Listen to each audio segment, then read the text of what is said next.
नमस्कार, कुरुक्षेत्र भूमि न्यूज में आपका स्वागत है। मैं राजेश मिश्रा। आज हम आपको लेकर पहुंचे हैं जिला कैथल के वार्ड नंबर 13 गांव कोड़ में, और यहां पर जिला परिषद के भावी उम्मीदवार करमवीर जी से हम आपकी खास मुलाकात करवाएंगे और जानेंगे कि उनका जो राजनीतिक उद्देश्य है वो क्या है, किस प्रकार से वो जनता की सेवा करना चाहेंगे और क्या सौगात लेकर वो जनता के बीच में आए हैं।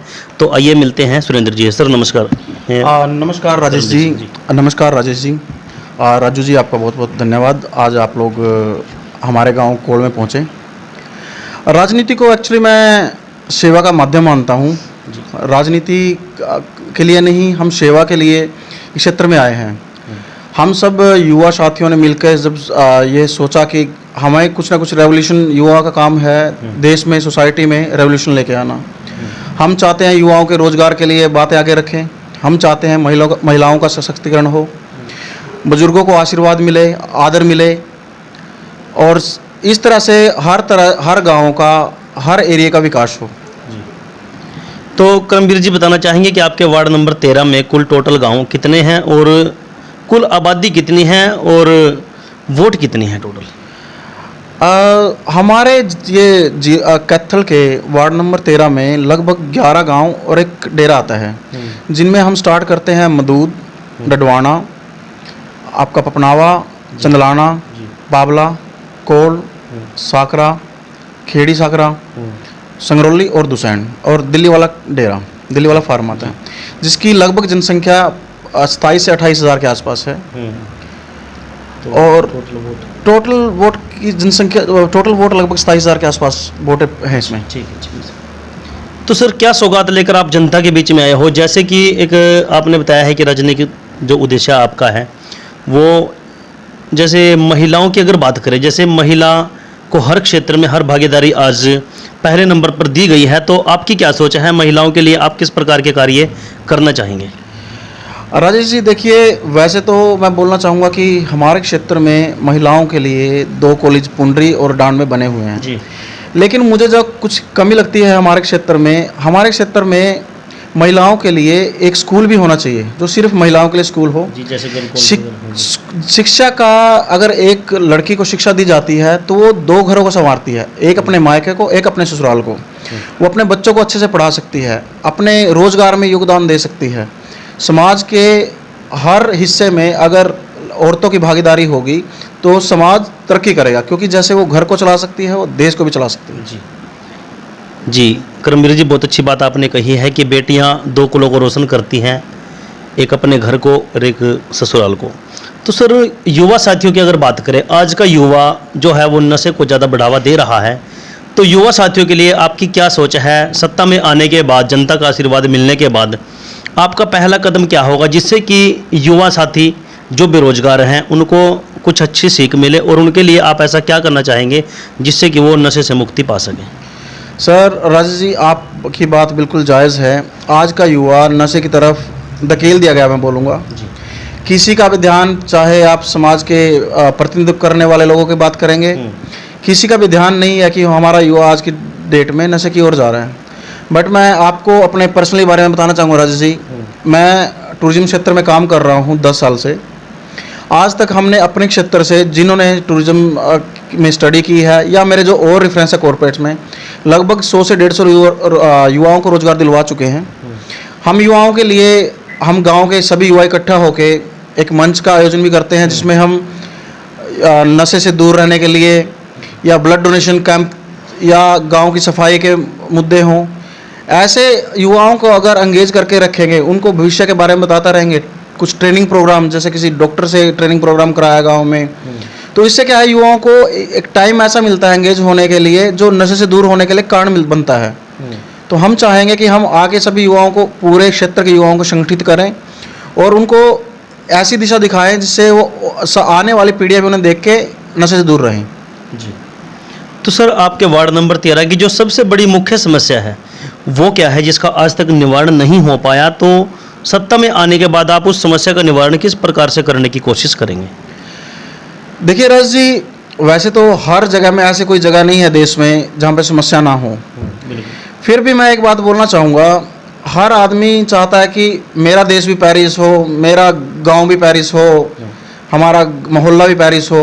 लेकिन उसके लिए कदम कोई नहीं उठाता। अब आज की डेट में आप देखेंगे, आप किसी भी सड़क से आइए, किसी भी एक गांव से दूसरे गांव जाइए, पूरे रास्ते पे सड़कें पूरी की पूरी कवर कर दी गई हैं, भांग के पेड़ लगे हुए हैं या खरपतवार चढ़ा हुआ बुरी तरह से। किसी भी पंचायत का, किसी भी इसका ध्यान नहीं होता कि ये भी एक ऐसा काम है। अगर आप किसी भी उसमें शहर में जाते हैं, जैसे ही शहर में एंट्री करते हैं, अगर सड़कें साफ़ सुथरी हो, नालियाँ गलियाँ साफ़ सुथरी हो, तो आधा पेरिस तो आपका ऐसे ही बन जाता है। उसके बाद आपकी खुद की जिम्मेवारियाँ रहती हैं। तो हम आने वाले टाइम में हर युवाओं को, हर पंचायत को, हर एजुकेशन सिस्टम को सजग करेंगे कि हर एरिया साफ़ सुथरा हो, खरपतवार निकाल के पूरी सड़कें दोनों ओर घास लगवा के, सुंदर पेड़ लगवा के एक इस एरिया को अलग पहचान दिलवाएं। जी। तो सर, आपके जो स्थानीय विधायक हैं, उनका जो योगदान रहा है वार्ड नंबर 13 में, वो किस प्रकार से रहा है और क्या क्या जो जनता की समस्या है उनका निवारण वो कर पाए हैं? राजेश जी, देखिए, अभी सरकार बने हुए 9 महीने हुए हैं। बिल्कुल। उसके साथ में ही कोरोना आ गया है।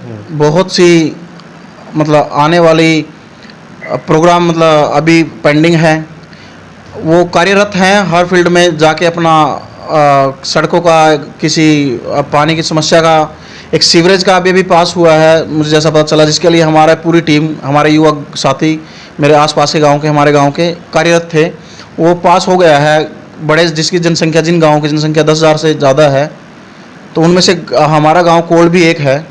तो मैं आने वाले समय में चाहूँगा, मैं माननीय विधायक जी के माध्यम से, माननीय मुख्यमंत्री जी के माध्यम से, हम चाहेंगे कि हर गांव में सीवरेज सिस्टम हो, सफाई हो और हमारे युवाओं को रोज़गार के लिए पलायन ना करना पड़े। यहाँ पे ही एक ऐसे सुअवसर मिले, हमारे युवा यहीं पे रहें, यहीं पे रोज़गार पैदा हो। जी जी, करमवीर जी, बहुत अच्छी बात आपने बताई है। तो सर, कोरोना काल के चलते आज पूरा भारतवर्ष, पूरे नेशनल लेवल की अगर बात करें, आज पूरी दुनिया एक महामारी से जूझ रही है जिसका नाम है कोरोना वायरस।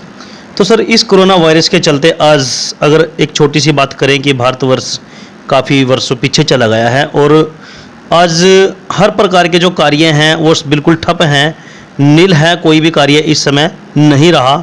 तो सर, शिक्षा स्तर की अगर बात करें, कोरोना काल में जैसे शिक्षा प्रोवाइड स्कूलों के द्वारा, सरकार के द्वारा घर घर में बच्चों को प्रोवाइड कराई गई है, तो सर शिक्षा के स्तर को लेकर आपकी क्या सोच है और किस प्रकार का कदम आप उठाना चाहेंगे लॉकडाउन के चलते? बहुत चिंतनीय विषय है राजेश जी। इस साल के बच्चों का 1 साल लगभग चला गया, मैं बोलूँगा, बिना शिक्षा के।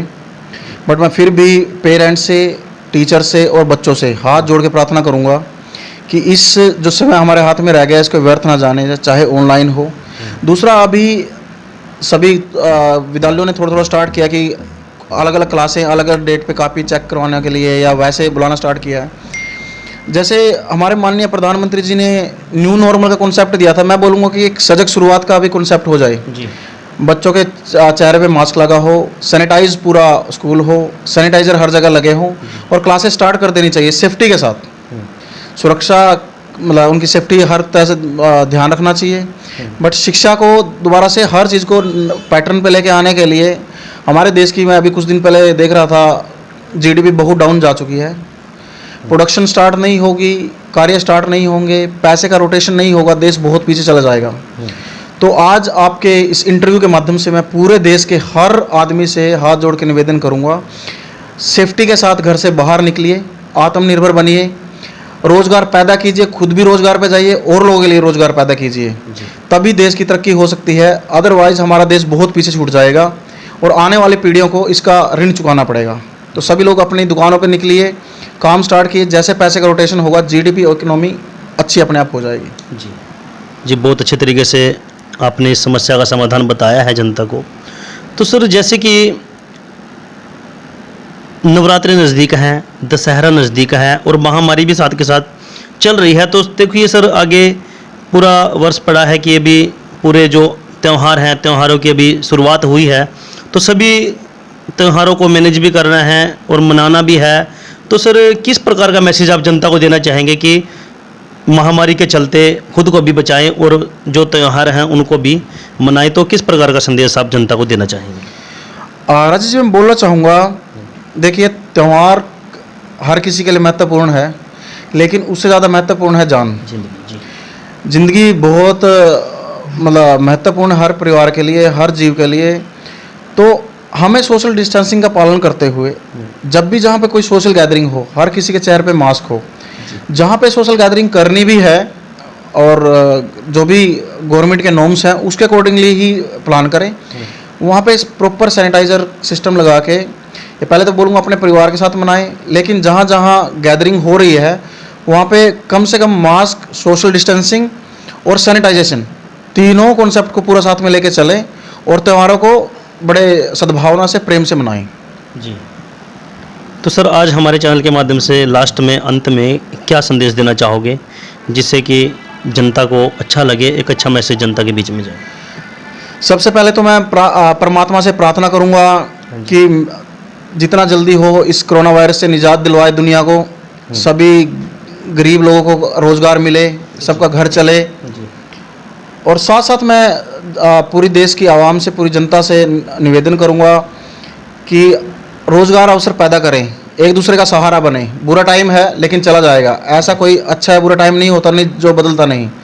बुरा टाइम है, जल्दी ही वैक्सीन आने वाली है, 2-3 कंपनियां क्लेम कर रही हैं, जैसे एस्ट्राजेनेका ऑक्सफोर्ड यूनिवर्सिटी की है जो पुणे में ही ट्रायल चल रहा है, बहुत जल्दी आ जाएंगी। लेकिन तब तक आपको धैर्य रखना है, एक दूसरे का सहयोग करना है। और अंत में बोलना चाहूँगा कि मैं आपका बेटा, आपका भाई बन के वार्ड नंबर 13 से आया हूँ। आपका सहयोग अनिवार्य है, आपके सहयोग के बगैर कुछ नहीं हो सकता। मैं राजनीतिक क्षेत्र में सिर्फ सेवा के लिए आया हूँ, पैसा मेरा मोटो नहीं है।